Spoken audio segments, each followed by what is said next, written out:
फिर से SS point e learning platform पे मैं राजीव मिश्रा स्वागत करता हूं।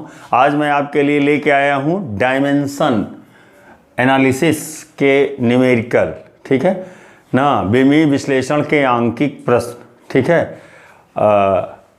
आपको मेरी आवाज़ सुनाई दे रही ना भाई सौरभ जी, सिद्धार्थ जी ना, ठीक है।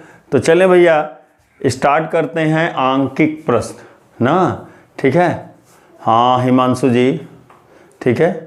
तो हमने आपको बताया था, ठीक है, इसमें बेटा 3 तरीके से आंकिक प्रश्न पूछे जाते हैं, 3-4 तरीके के, ठीक है।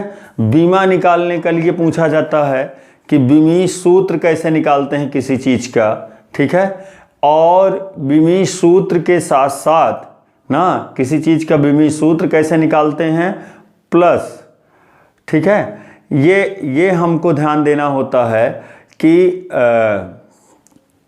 हमको ये देता है कि एक पद्धति के मात्रक को दूसरी पद्धति में बदल लिए, ठीक है, ये निकालना रहता है। या हमको किसी समीकरण की सत्यता की जांच करनी रहती है, ठीक है। आवाज़ आ रही है, साउंड वीडियो ठीक है, वेरी गुड, ठीक है भैया, थैंक यू। तो हाँ, इस समय लॉकडाउन चल रहा है, बड़ा इसकी दिक्कत है भाई, यहाँ टेक्निकल फॉल्ट बहुत रहती है घर में, ठीक है।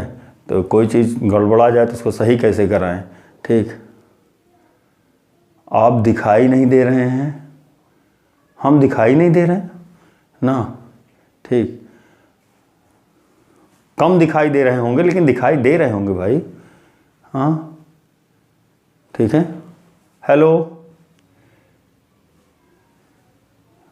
हम दिखाई दे रहे हैं भैया सौरभ जी, हेलो, ठीक है। तो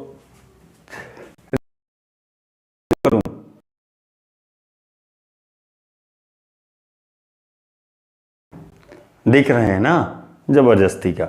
चलें बच्चों, आज हम चालू करते हैं आंकिक प्रश्न, ठीक है, जो हमने आपको बताए थे डायमेंशन, ठीक है, जो हमने आपको हाँ मान्यता जी गुड मॉर्निंग, जो हमने आपको बताया था डायमेंशन निकालना, ठीक है ना भैया, उसी के आधार पर हम आज इसके आंकिक प्रश्न स्टार्ट करते हैं बिना देरी किए हुए, ठीक है। तो यूजेज ऑफ डायमेंशन पे हम आंकिक प्रश्न लेके आए हैं कुछ। देखें, कल एक बच्चे ने हमें व्हाट्सएप किया था कि सर प्लीज़ एक क्वेश्चन बताइएगा। वैसे मैं क्वेश्चन एक बार बता चुका हूँ, एनसीईआरटी का क्वेश्चन है, लेकिन वहाँ उसको कम समझ में आया था। तो देखें, क्वेश्चन कह रहा है ऊष्मा या ऊर्जा का मात्रक कैलोरी है। ऊष्मा या ऊर्जा का मात्रक कैलोरी है। ऊष्मा या ऊर्जा का मात्रक क्या है? कैलोरी है। यह लगभग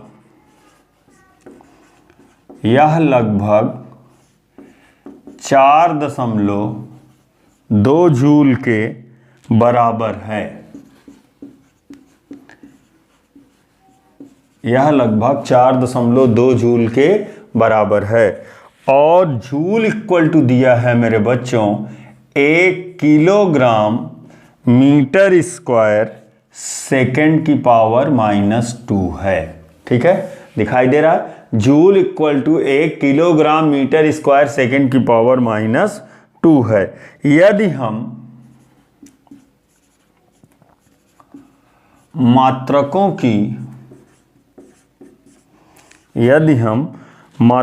की कोई ऐसी प्रणाली का प्रयोग करते हैं, मात्रकों की कोई ऐसी प्रणाली का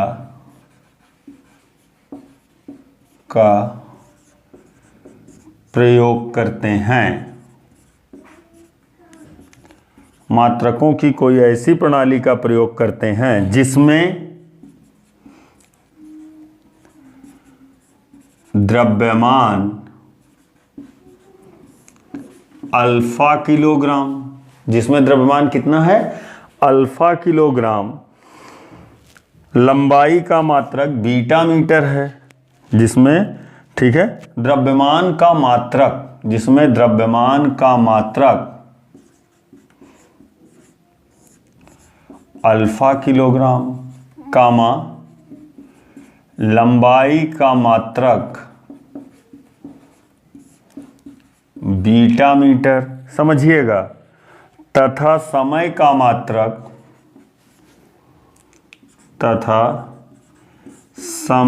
मात्रक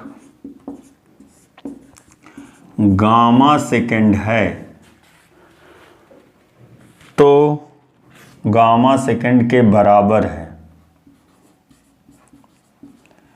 गामा सेकेंड के बराबर है। तो यह प्रदर्शित कीजिए कि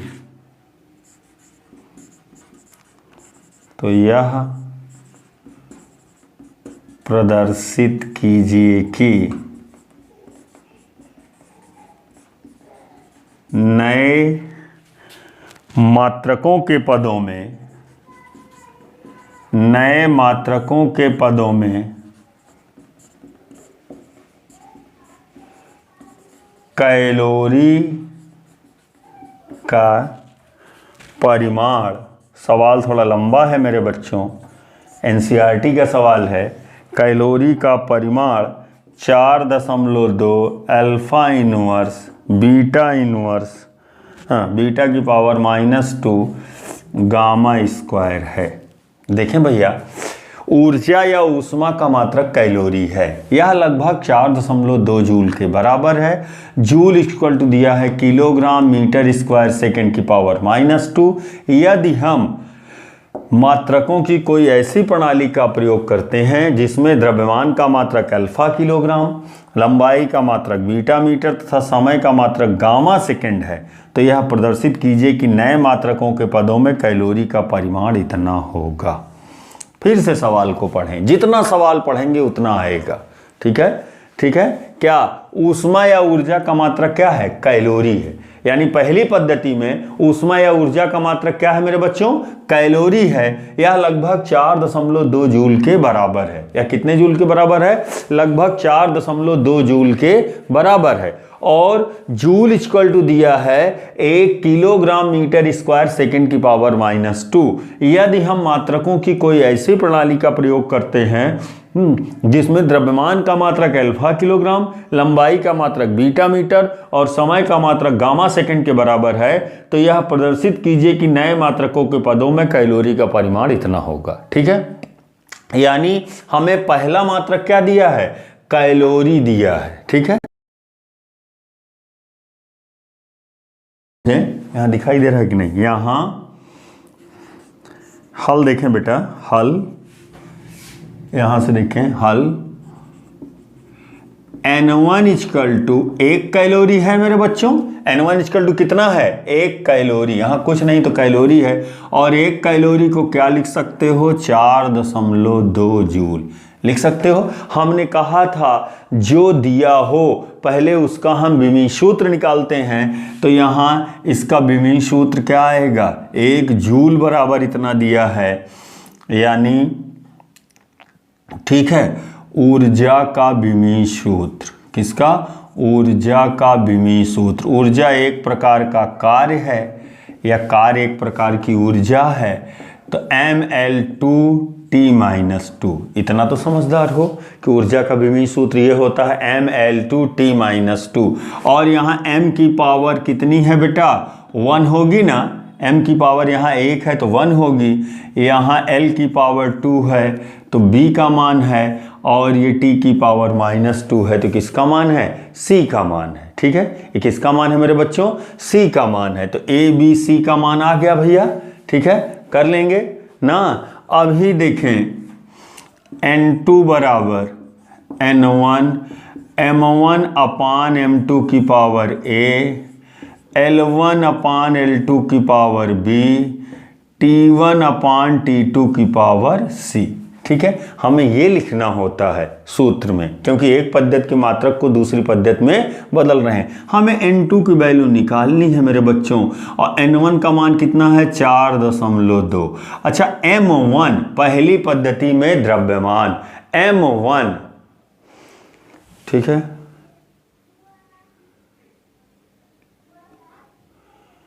विमीय सूत्र के जगह ऊर्जा लिख दिए सर। ठीक है, सॉरी, विमीय सूत्र, थैंक यू।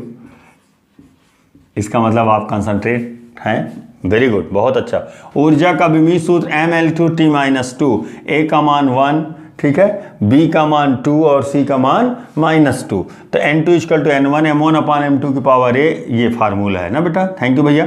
M1 पहली पद्धति में द्रव्यमान, पहली पद्धति में द्रव्यमान कितना है? किलोग्राम। पहली पद्धति में द्रव्यमान कितना है मेरे बच्चों?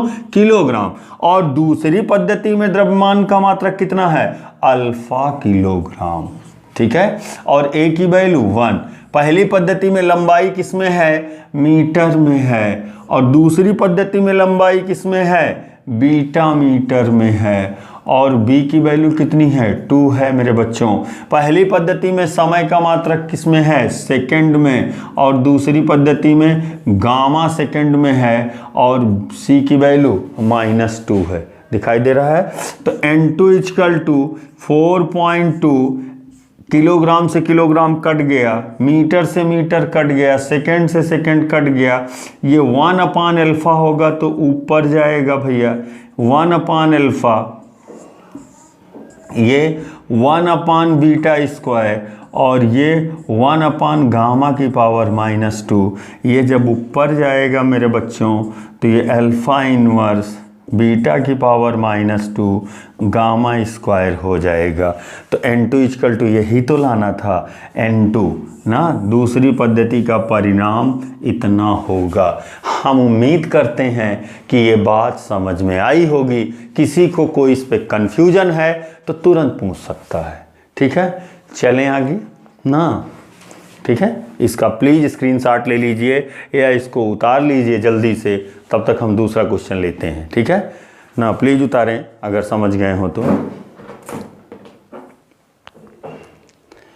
एक और क्वेश्चन देखते हैं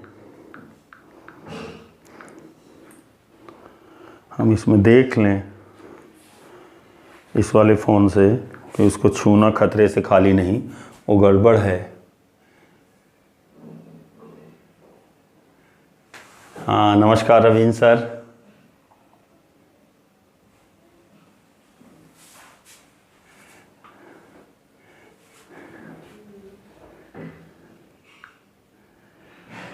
भाई इसमें थोड़ा सा दिखाई देगा, उसको छूना खतरे से खाली नहीं, वो गड़बड़ है।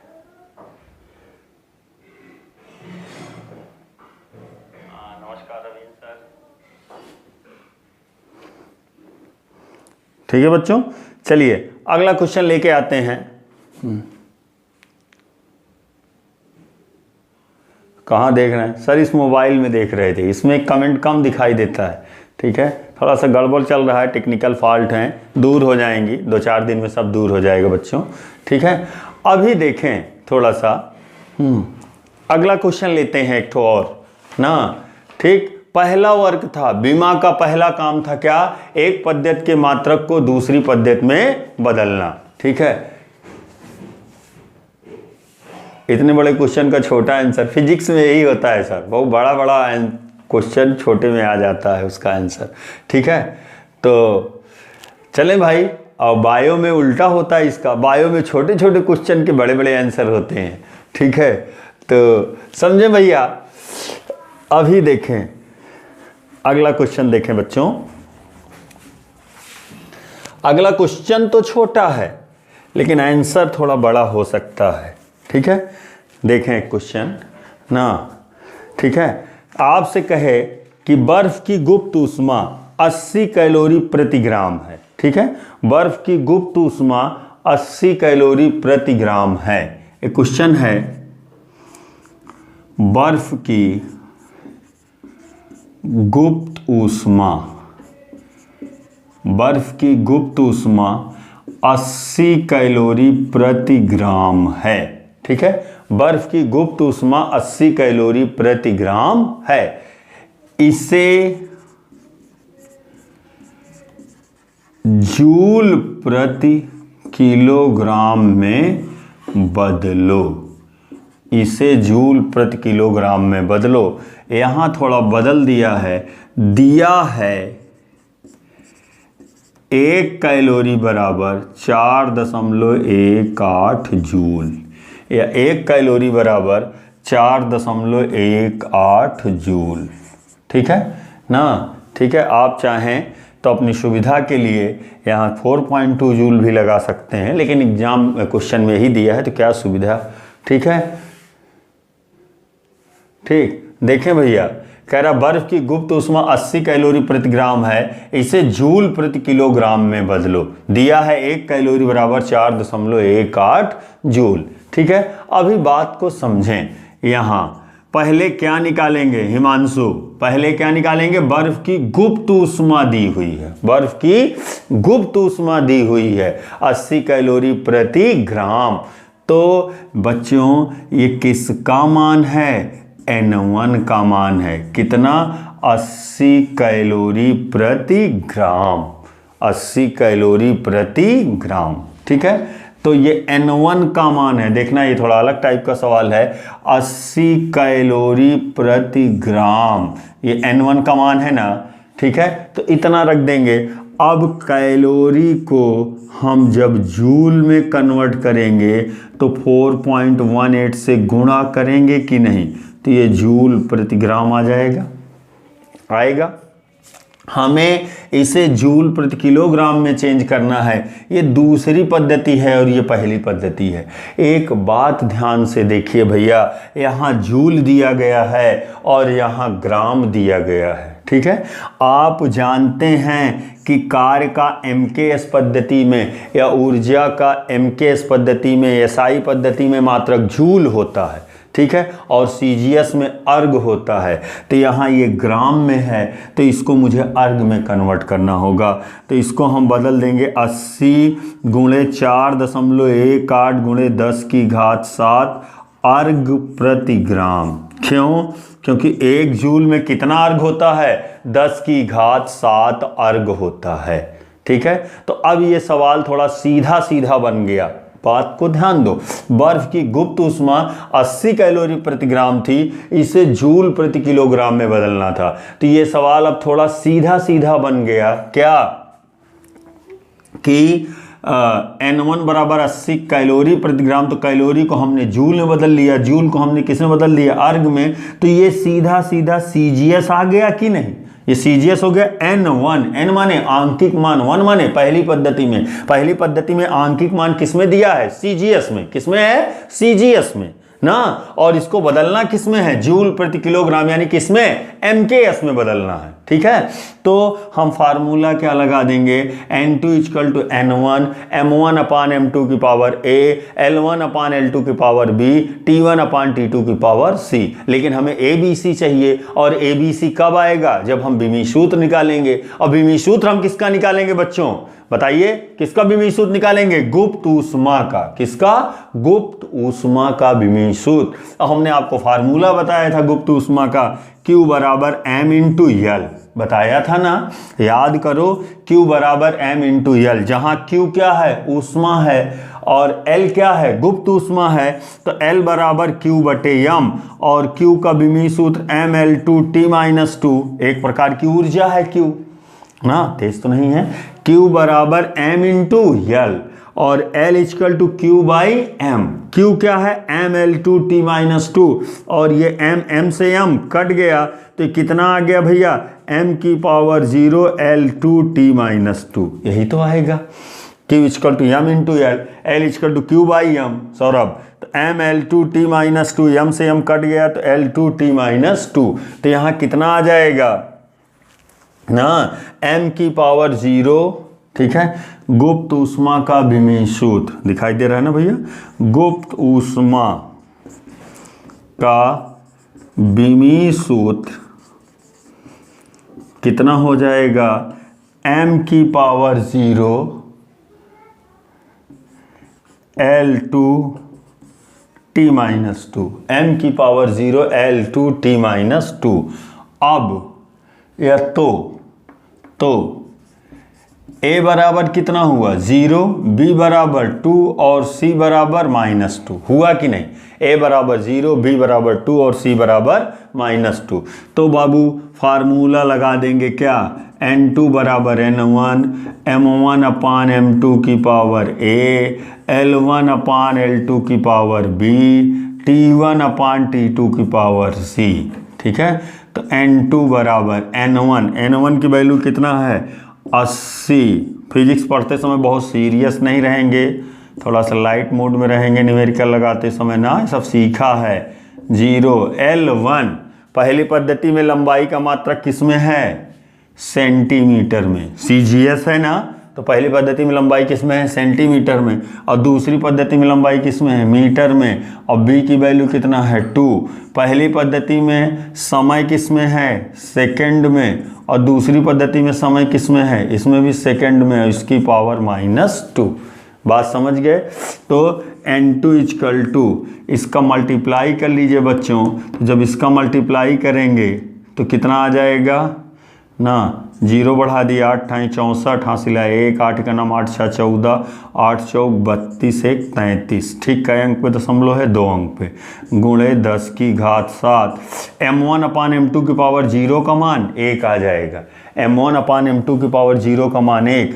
और अगर इसको ध्यान दें बच्चों तो सेंटीमीटर है, और 1 मीटर में कै सेंटीमीटर 100 सेंटीमीटर, इसका होल स्क्वायर, और ये सेकंड से सेकंड कट गया, 1 की पावर -2 और 1 की पावर -2 की वैल्यू 1 ही होगा, ठीक है। इससे ये कैंसिल हो गया, तो N2 इक्वल टू आ गया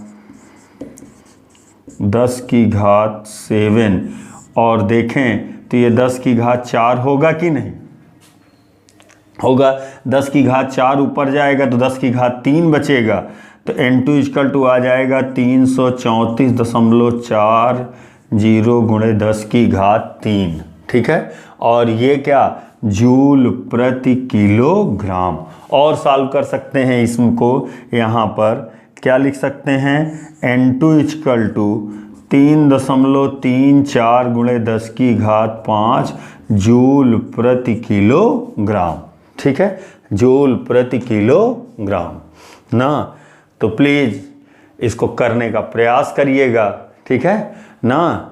ये थोड़ा अलग टाइप का क्वेश्चन था। बर्फ की गुप्त ऊष्मा 80 कैलोरी प्रति ग्राम है, तो इसे जूल प्रति किलोग्राम में बदलो ना। 1 कैलोरी बराबर कितना दिया है 4.18 जूल दिया हुआ है, ठीक है। थोड़ा सा हम भी कमेंट पढ़ लें, इसको नोट करते रहिए। ठीक है, ओके,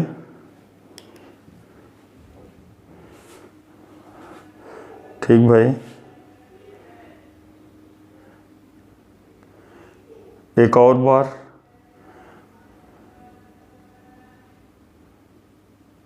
एक बार और समझा दें, ठीक है। देखो मेरे बच भैया, ठीक है, रानी सिंह ने लिखा है एक बार और समझा दें।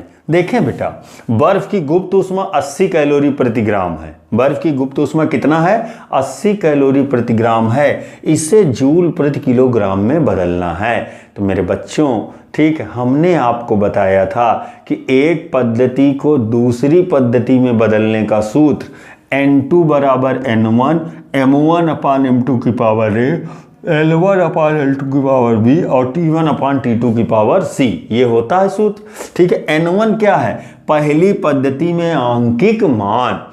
N1 क्या है पहली पद्धति में आंकिक मान। पहली पद्धति में आंकिक मान कितना है 80 कैलोरी प्रति ग्राम, है ना। कितना है 80 कैलोरी प्रति ग्राम। तो इस 80 कैलोरी प्रति ग्राम को किस में बदल देंगे जूल प्रति ग्राम में। क्यों? क्योंकि 1 कैलोरी बराबर 4.18 दिया है, तो 4.18 गुणा कर दिए तो जूल में आ गया।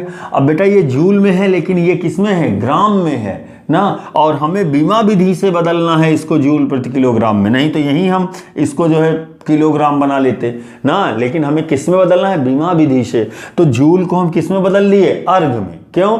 बदल लो इसे बीमी विधि से जूल प्रति किलोग्राम में बदलो, ठीक है भैया।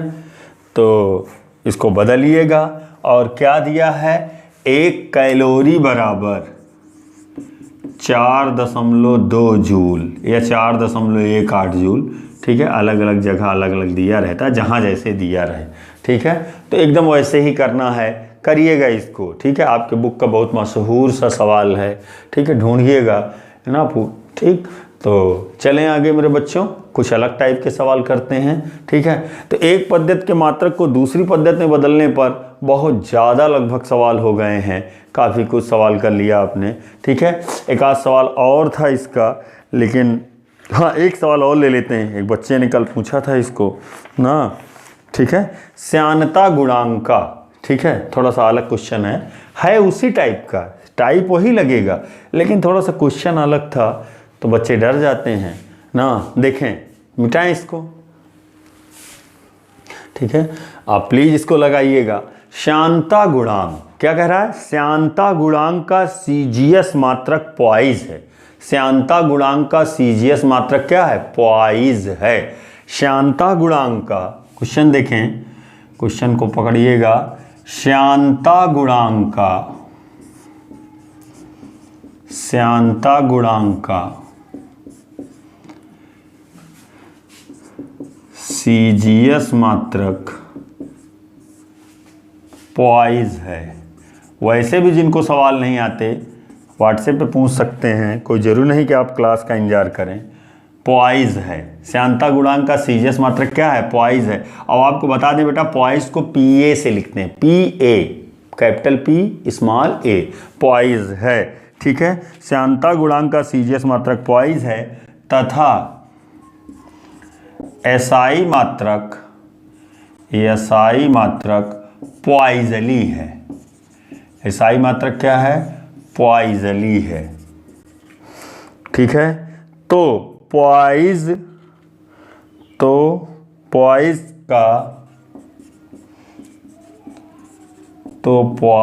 का एसआई में मान कितना होगा? तो पॉइज का एसआई में मान कितना होगा, ठीक है। तो पॉइज का एसआई में मान कितना होगा ये हमें बताना है, ठीक है। तो श्यानता गुणांक का सीजीएस मात्रक क्या है? पॉइज है। एसआई मात्रक क्या है? पॉइजली है। तो पॉइज का एसआई में मान कितना होगा ये हमें बताना है, ठीक है। तो बच्चों यहाँ क्या दिया है? श्यानता गुणांक। क्या दिया है? श्यानता गुणांक। तो हमने कहा पहले जो भौतिक राशि दी रहती है उसका हम विमीय सूत्र निकाल लेते हैं। एक पद्धति के मात्रक को दूसरी पद्धति में बदलने वाला ही तो सवाल है, क्योंकि सीजीएस को एसआई में बदलना है, यानी सीजीएस को एमकेएस में बदलना है, तो एक को दूसरे में बदलना है, ठीक है। ये किसका मान है बच्चों? सॉरी, ये क्या है? श्यानता गुणांक एक कोई भौतिक राशि है। श्यानता गुणांक को किससे लिखते हैं? ईटा से लिखते हैं। तो यहाँ पहले हम श्यानता गुणांक का विमीय सूत्र निकालेंगे, और श्यानता गुणांक के विमीय सूत्र के लिए, ठीक है ना, हिमांशु, सौरभ, राहुल, अभिषेक, मान्यता, शालिनी ना, अल्फिया, जितने लोग देख रहे होंगे ना, श्यानता गुणांक को किससे लिखते हैं लड़कों? ईटा से लिखते हैं। अगर गलत आए आपका विमीय सूत्र तो अपने को एक थप्पड़ लगाएंगे ना कि क्यों गलत आया। F बराबर 6 पाई ईटा आरवी हमने फार्मूला बताया था बच्चों। F बराबर 6 पाई ईटा आरवी, तो eta equal to F upon 6 pi RV हो जाएगा। तो F की वैल्यू MLT-2, 6 पाई का कोई विमीय सूत्र नहीं होगा, ठीक। रुचि, अच्छा भाई सॉरी, रुचि भी बैठी है, तो सब है ना, सारे बच्चे हैं, बहुत अच्छा लगा, ठीक है। नाम सबका एक साथ लेना संभव नहीं है, सभी मेरे बच्चे हो बेटा, थैंक यू रुचि। देखो इसका विमीय सूत्र कितना है, ठीक, दिल से मत लेना बेटा। बल का विमीय सूत्र MLT-2, 6 पाई का कोई विमीय सूत्र नहीं होगा, और त्रिज्या का L होगा ना बेटा, और वेग का LT-1 होगा। L से L कट गया, ठीक है। तो ईटा इजकल टू क्या आ गया? ML-1T-1। रुचि, ML-1T-1। देखो F equal to 6 pi eta RV, तो eta equal to F upon 6 pi RV. F क्या है? बल है। बल का विमीय सूत्र क्या होगा? MLT-2, 6 पाई का कोई विमीय सूत्र नहीं होता बेटा, और R का विमीय सूत्र L होगा, और वेलोसिटी का LT-1, L से L कैंसिल हो गया, ML-1 और T इनवर्स, ML-1 और T-1, ठीक है। ML-1 T-1, ठीक। तो मिटाएं इसको, रफ कर दें, ML-1 T-1। तो भैया ये आया श्यानता गुणांक का विमीय सूत्र आया ml-1 T-1। Coefficient of viscosity श्यानता गुणांक का भी सूत्र होता है ml-1 T-1। तो लगे हाथ ए निकाल लें। ए बराबर कितना है 1, बी बराबर -1 और सी बराबर भी -1। ठीक है, कहीं कोई गलती तो नहीं होनी हुई भैया। अच्छा देखें, अब श्यानता गुणांक का सीजीएस मात्रक क्या है, पॉइज है। सीजीएस मात्रक क्या है, पॉइज है। तो n1 वैल्यू कितना है 1, n1 की वैल्यू 1 है ना। ठीक है, और n2 हमें क्या करना है, निकालना है। पॉइज है, पॉइज के आगे कुछ दिया नहीं है, यानी एक पॉइज है जिसका कुछ नहीं, उसका एक ना। ठीक है, तो n2 की वैल्यू हमें निकालना है। और n2 क्या है, पॉइजली है, यानी एसआई में मात्रक, यानी इशारा कर रहा है कि पहली पद्धति सीजीएस है जिसमें द्रव्यमान ग्राम में है, लंबाई सेंटीमीटर में है और समय सेकंड में है। और दूसरी पद्धति क्या है, एसआई है, जिसमें लंबाई मीटर में है, द्रव्यमान किलोग्राम में है और समय किस में है, सेकंड में है। तो अब फार्मूला लगा देंगे मेरे बच्चों ना। तो n2 इक्वल टू n1। अब n2 equal to n1 m1 upon m2 की power a, l1 upon l2 की पावर b, t1 अपान t2 की पावर c। दिखाई दे रहा है? ठीक है, थोड़ा बहुत कटा होगा, कोऑपरेट करिएगा उतना। n2 equal to n1। ठीक है, n2 इक्वल टू क्या आया मेरे बच्चों, n1। n1 की वैल्यू कितना है 1, m1 अपान m2। m1 पहली पद्धति में द्रव्यमान किसमें है, ग्राम में, और दूसरी पद्धति में द्रव्यमान किसमें है, किलोग्राम में। पहली पद्धति में द्रव्यमान किसमें है, ग्राम में, और दूसरी पद्धति में द्रव्यमान किलोग्राम में है। इसकी वैल्यू कितना है 1। पहली पद्धति में लंबाई किसमें है, सेंटीमीटर में, क्यों, क्योंकि सीजीएस है। और दूसरी पद्धति में लंबाई किसमें है, मीटर में है, और इसकी वैल्यू कितना है -1। पहली पद्धति में समय किसमें है, सेकंड में, और दूसरी में सेकंड में। इसकी वैल्यू कितना है -1। ये कट गया आपकी बार भाई, हर बार नहीं ना, हर बार वही बात नहीं होती। n2 बराबर n1 की जगह कितना रख दिए मेरे बच्चों 1, m1 पहली पद्धति में द्रव्यमान ग्राम में, दूसरी पद्धति में द्रव्यमान किलोग्राम में। ठीक है, और इसकी वैल्यू 1। ठीक है, अभी पहली पद्धति में लंबाई किसमें, सेंटीमीटर में, दूसरी में किसमें, मीटर में, और इसकी वैल्यू -1। पहली पद्धति में समय किसमें, सेकंड में, दूसरे में सेकंड में, और इसकी वैल्यू -1। तो n2 बराबर, ठीक है, ग्राम बटे किलोग्राम, तो ये 1000 ग्राम आ जाएगा ना। ये क्या लिख देंगे, 1 ग्राम था, ऊपर ग्राम था, नीचे किलोग्राम था, तो इसको 1000 ग्राम लिख देंगे भैया। और यहाँ सेंटीमीटर को सेंटीमीटर रहने दो, मीटर को 100 सेंटीमीटर लिख सकते हैं, इसकी पावर -1, और गुणे में 1 आ जाएगा। क्यों गुणे में 1 आ जाएगा, क्यों, क्योंकि सेकंड से सेकंड कट जाएगा, 1 की पावर -1 और 1 की पावर कुछ भी हो उसकी वैल्यू 1 ही होती है। तो n2 इक्वल टू ग्राम से ग्राम कट गया, 1 अपान कितना आ गया 1000, और ये जब ऊपर जाएगा तो 100 हो जाएगा ना। सेंटीमीटर सेंटीमीटर कट गया, 100 पावर -1 ऊपर जाएगा तो 100 हो जाएगा। इससे ये कट गया, इससे ये कट गया। तो n2 इक्वल टू कितना आया 1/10। n2 इक्वल टू कितना आया 1/10 ना। n2 equal to 1/10। ठीक है, तो ये क्या है 1/10 पॉइजली, 1/10 पॉइजली। ठीक है, यानी n1 क्या था, पॉइज था, यानी 1 पॉइज बराबर, अर्थात 1 पॉइज बराबर, अर्थात 1 पॉइज। इसको याद कर लीजिएगा, दिमाग में बैठा लीजिएगा। 1 पॉइज बराबर 1/10 पॉइजली। 1 पॉइज बराबर 1/10 पॉइजली। ठीक है, 1 पॉइज बराबर 1/10 पॉइजली ना। ठीक, पॉइज क्या है, श्यानता गुणांक का सीजीएस में मात्रक, और पॉइजली क्या है, श्यानता गुणांक का एमकेएस पद्धति में मात्रक। ठीक है, तो 1 पॉइज बराबर 1/10 पॉइजली, या 1 पॉइजली बराबर, ठीक है, तो देखें भैया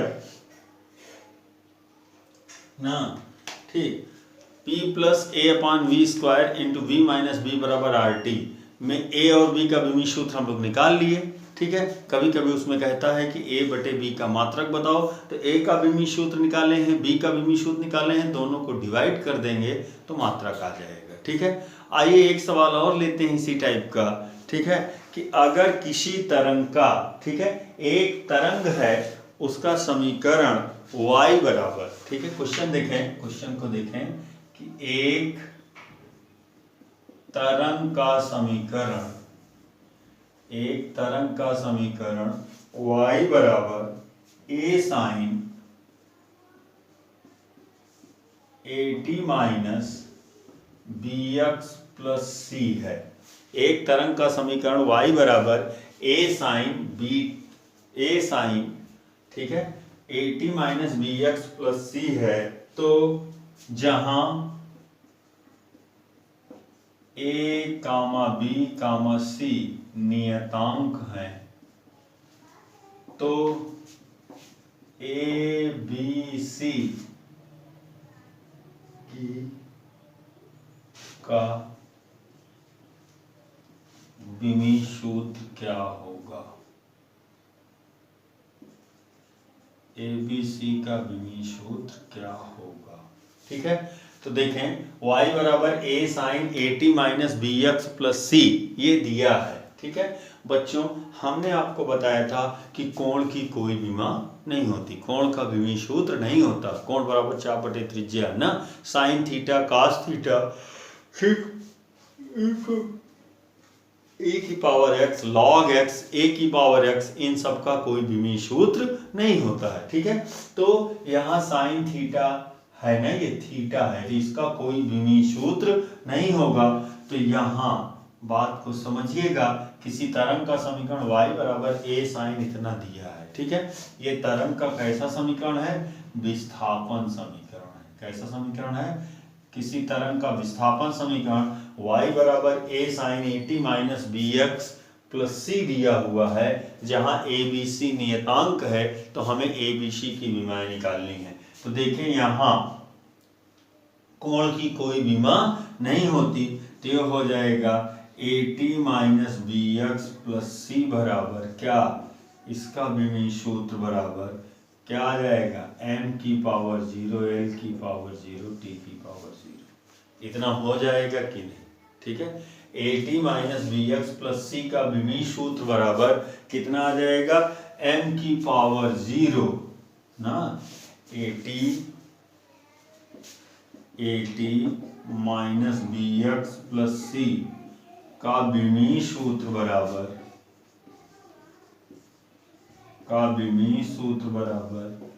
m की पावर 0 l की पावर 0 और t की पावर 0, इसकी कोई विमा नहीं होगी। ठीक है, तो यहां देखें, यहां माइनस लगा है, यहां प्लस है, यानी ये सेम राशियां होंगी, l l l या m m m, यानी इनका विमीय सूत्र क्या होगा? बराबर होगा। या यूं कह सकते हैं कि इसका विमीय सूत्र बराबर ये, या इसका विमीय सूत्र बराबर ये, और इसका विमीय सूत्र बराबर ये, ऐसा भी तो कह सकते हैं। L L L इसको जोड़े होंगे तो L तो आया, या M M M जोड़े होंगे तो M ही आया ना मेरे बच्चों। तो यहाँ क्या होगा? AT का विमीय सूत्र बराबर कितना आ जाएगा? m की पावर 0 l की पावर 0 t की पावर 0 ना। कल एक सवाल इस तरह का कराए थे, तो a का विमीय सूत्र बराबर कितना? 1/t ना भाई, 1/t, इसका मान 1 हो जाएगा अपॉन t का विमीय सूत्र t, तो कितना आ जाएगा? t इनवर्स आएगा ना मेरे बच्चों। ठीक है, t की पावर -1 आ जाएगा। अब यहां देखें, bx का विमीय सूत्र बराबर, ठीक है, bx का विमीय सूत्र बराबर कितना आ जाएगा? m की पावर 0 m की पावर 0, l की पावर 0, t की पावर 0, इतना आ जाएगा। तो क्या दिखाई दे रहा है ना, तो b का विमीय सूत्र, तो b का विमीय सूत्र कितना होगा, इसकी वैल्यू 1 हो जाएगी, अपान में x हो जाएगा ना, तो 1 अपान x का विमीय सूत्र, और x क्या है, विस्थापन है, तो 1 अपान l, यह ऊपर जाएगा तो l की पावर -1, ठीक है, इतना हो जाएगा। इतनी बात क्लियर है, ठीक है। अभी देखें c का विमीय सूत्र, किसका, c का विमीय सूत्र, ठीक है, तो इसको रफ कर दें ना, c का विमीय सूत्र यहाँ, ठीक है, यहाँ क्या आ जाएगा मेरे बच्चों, c का विमीय सूत्र, c का विमीय सूत्र सीधा कितना आ जाएगा, m की पावर 0, l की पावर 0, t की पावर 0, c का विमीय सूत्र आ जाएगा m की पावर 0, t की पावर 0 और l की पावर 0, ठीक है। तो ऐसे करेंगे। तो भैया इस तरह के सवाल खूब करिएगा। कल हम बीमा के तीसरा काम बताए थे, सूत्रों की उत्पत्ति करना, तो आइए उस पर एक सवाल देखते हैं, ठीक है, तब आपको फिर और आगे ले चलते हैं, या देखा जाएगा जो होगा, ठीक। तो लास्ट क्वेश्चन देखते हैं ना, सूत्रों की उत्पत्ति करने से रिलेटेड ना, ठीक है, बीमा का अंतिम क्वेश्चन सूत्रों से उत्पत्ति करने से रिलेटेड, ठीक है ना, ठीक है, सब कुछ सही है भाई। चलें अगला देखें, कोई दिक्कत हो तो बोलेंगे ना, इसमें कमेंट करेंगे जहां ना समझ में आए ना। अभी देखें अगला, ठीक है, अगला क्वेश्चन है, ठीक है बच्चों, हमने कल आपको तीसरा तरीका बताया था सूत्रों की उत्पत्ति करना, बीमा विधि का तीसरा उपयोग बताया था नेक्स्ट वीडियो में, कि सूत्रों की उत्पत्ति करना। सूत्रों की उत्पत्ति करने में ना, उसके सवाल लगाने के लिए हमें ये दिया रहता है कि कौन चीज किस पर निर्भर करती है, कौन चीज किस पर निर्भर करती है, फिर उसका सूत्र निकालिए, ठीक है। जैसे हमसे कोई कहे कि वृत्ति गति करता हुआ कोई कण, ठीक है, क्वेश्चन लेते हैं, क्वेश्चन है, ठीक है, वृत्ति पथ पर एक समान वृत्ति, एक समान वृत्तीय गति करता हुआ किसी कण पर लगने वाला अभिकेंद्र बल, ठीक, एक समान वृत्तीय गति करते हुए किसी कण पर लगने वाला अभिकेंद्र बल, ठीक है, एक समान, हाँ ठीक है भाई राजीव जी नमस्कार ना, एक समान वृत्तीय गति करते हुए किसी कण पर लगने वाला अभिकेंद्र बल, ठीक है, एक समान वृत्तीय गति करता हुआ किसी कण पर लगने वाला अभिकेंद्र बल F, ठीक है, कण के द्रव्यमान, कण के द्रव्यमान, कण के द्रव्यमान m, कामा कण का वेग, कण का वेग v, तथा कण की त्रिज्या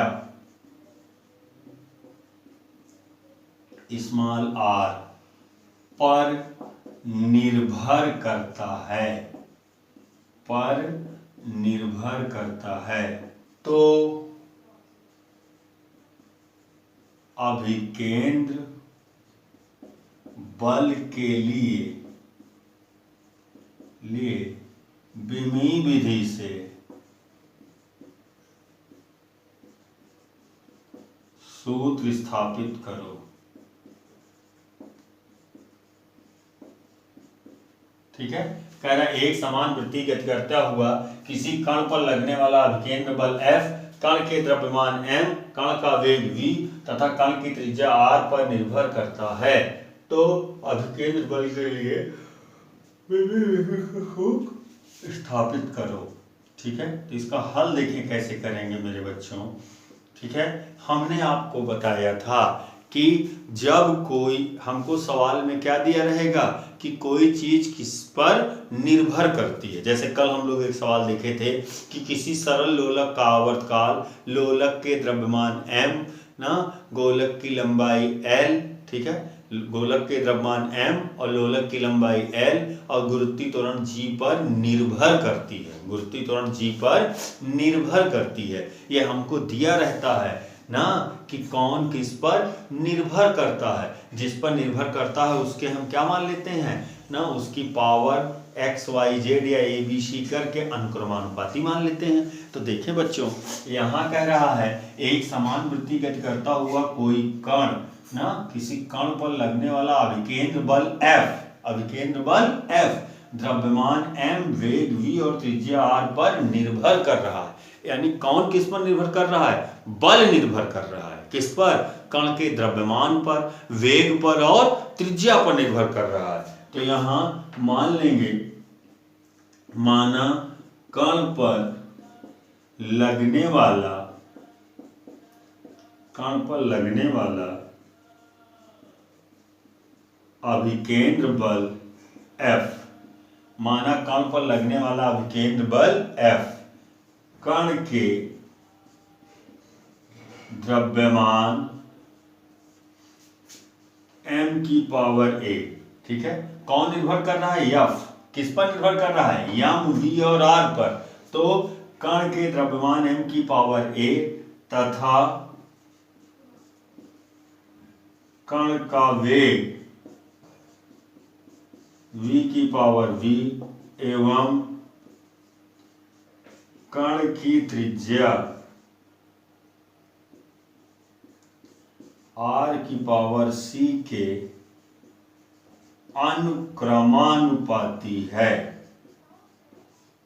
अनुक्रमानुपाती है। ठीक है, देखिए बच्चों, कण पर लगने वाला अभिकेंद्र बल F, कण के द्रव्यमान m की पावर a, कण का वेग v की पावर v एवं त्रिज्या r की पावर c के क्या है, अनुक्रमानुपाती है। तो ठीक है, F अनुक्रमानुपाती m की पावर a, r की पावर v और v की पावर c, या F बराबर k m की पावर a, r की पावर v और v की पावर c, ऐसे कर देंगे। ठीक है ना। कौन निर्भर कर रहा था, बल, कण पर लगने वाला अभिकेंद्र बल किस पर निर्भर कर रहा था, द्रव्यमान m, वेग v और त्रिज्या r पर निर्भर कर रहा था। तो जिस पर निर्भर करे उसकी पावर मान के अनुक्रमानुपाती कर देते हैं। ठीक है, तो इसकी पावर a b c मान लिए, इस पर डिपेंड करता है, अनुक्रमानुपाती लगा दिया। अनुक्रमानुपाती हटाने पर एक चिन्ह एक नियतांक आएगा जो क्या है, जहां k क्या है, एक विमाहीन नियतांक है। कैसा नियतांक है, विमाहीन नियतांक है, जहां k एक विमाहीन नियतांक है। ठीक है, अभी देखें, अभी क्या करेंगे, समीकरण 1 के दोनों पक्षों की विमा लिखने पर, समीकरण 1 के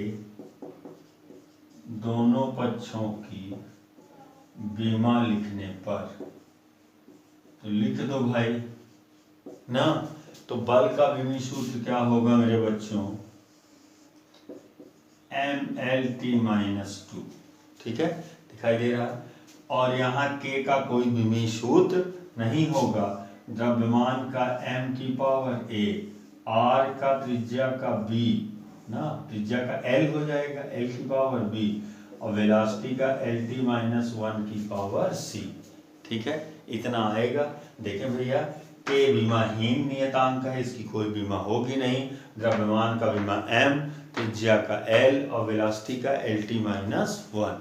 तो देखें भैया, जब इसको करेंगे तो ये m की पावर a, l की power b plus c, l की पावर यहाँ b है और यहाँ क्या होगा, c होगा, और t की पावर माइनस c, तो ये आ जाएगा भैया mLT-2। ठीक है, mLT-2 इधर आ जाएगा। तो घातों की तुलना करने पर, घातों की तुलना करने पर, जब घातों की तुलना करेंगे तो a का मान कितना आएगा 1, a का मान कितना आ जाएगा 1, और b का मान कितना, c का मान कितना आ जाएगा बच्चों 2 आ जाएगा। यहाँ माइनस c है, यहाँ -2 है, तो c डायरेक्ट 2 आ गया, a 1 आ गया और c 2 आ गया। और b प्लस c बराबर कितना आएगा 1, यहाँ b प्लस c है पावर में, यहाँ 1 है तो b प्लस c बराबर 1, तो b प्लस 2 बराबर 1 या b बराबर -1, यानी c की वैल्यू 2 आ गई, a की वैल्यू 1 आ गई और b की वैल्यू -1 आ गई। आई ना? तो a b c का मान कहाँ रख देंगे, समीकरण नंबर 1 में रखने पर। ठीक है, a b c का मान समीकरण नंबर कहाँ रख देंगे, 1 में रख देंगे। ठीक है, तो देखें अब सवाल को थोड़ा सा रफ कर देते हैं। ठीक है,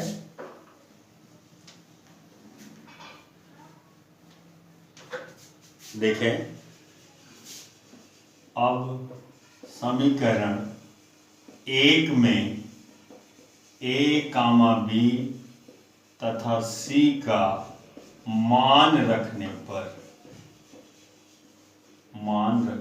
पर, तो देखें भैया रख दें तो यह आ जाएगा f बराबर k, m की पावर a की वैल्यू 1, r की पावर b, r की वैल्यू -1 और v की पावर c, इतना आ जाएगा।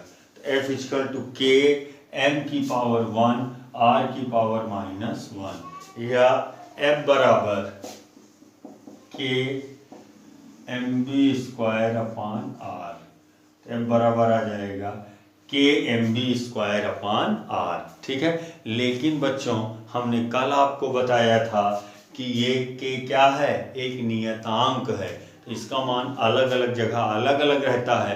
आगे चल के जब आप यूनिफॉर्म सर्कुलर मोशन पढ़ेंगे, एक समान वृत्तीय गति पढ़ेंगे, तब आप जानेंगे कि यहाँ पर f बराबर mb² अपान r होता है, तो इस k का मान कितना होगा 1 होगा। धीरे धीरे आप जान जाएंगे, जहाँ k बराबर क्या आया 1 होता है। ठीक है, तो f बराबर mb² अपान r। ठीक है, अगर k बराबर 1 है, ठीक है, k बराबर जहाँ पर क्या आता है प्रयोगों के आधार पर 1 आता है, तो f बराबर क्या हो जाएगा मेरे बच्चों mb² अपान r, f बराबर mb² अपान r। और यही एक समान वृत्तीय गति में कण पर लगने वाले अभिकेंद्र बल का सूत्र है। ठीक है, तरीका आपने जान लिया कि कैसे लगाया जाता है ना। उसके अनुक्रमानुपाती मान लेते हैं, अनुक्रमानुपाती के चिन्ह हटाते हैं तो कोई न कोई नियतांक आता है, दोनों ओर का विमीय सूत्र लिखते हैं। ठीक है, ए बी सी या एक्स वाई जेड जो भी यहाँ माने रहे पावर में, उसकी बीमा निकाल लेते हैं। ठीक है, उसका मान निकाल लेते हैं, उसका मान उठा के यहाँ रख देते हैं। ठीक है, नियतांक की वैल्यू रख देते हैं और सूत्र आ जाता है। ठीक है, तो इस तरह के सवाल ढूंढ के आपकी बुक में, आपकी बुक चाहे जिस राइटर की हो, कुमार मित्तल की हो, बालाजी की हो, ठीक है, जिसकी भी हो, जीआरबी की हो, किसी की भी हो, ठीक है, उसको सॉल्व करें। एनसीईआरटी हो ना, आप सॉल्व करें, जो बात समझ में ना आए उसको तुरंत पूछें। ठीक है, इसका आज ढेर सारा क्वेश्चन आपके ग्रुप में पहुंच जाएगा। ठीक है, तो हम लोग नेक्स्ट वीडियो में फिर मिलेंगे। ठीक है ना, अब आपको हम टाइम टेबल भी भेज देंगे आजकल में। ठीक है, कैसे क्या रहेगा। ठीक है, तो नेक्स्ट वीडियो में फिर मिलेंगे बच्चों। पढ़ते रहिए, घर पे रहिए, सेफ रहिए। Okay, thank you.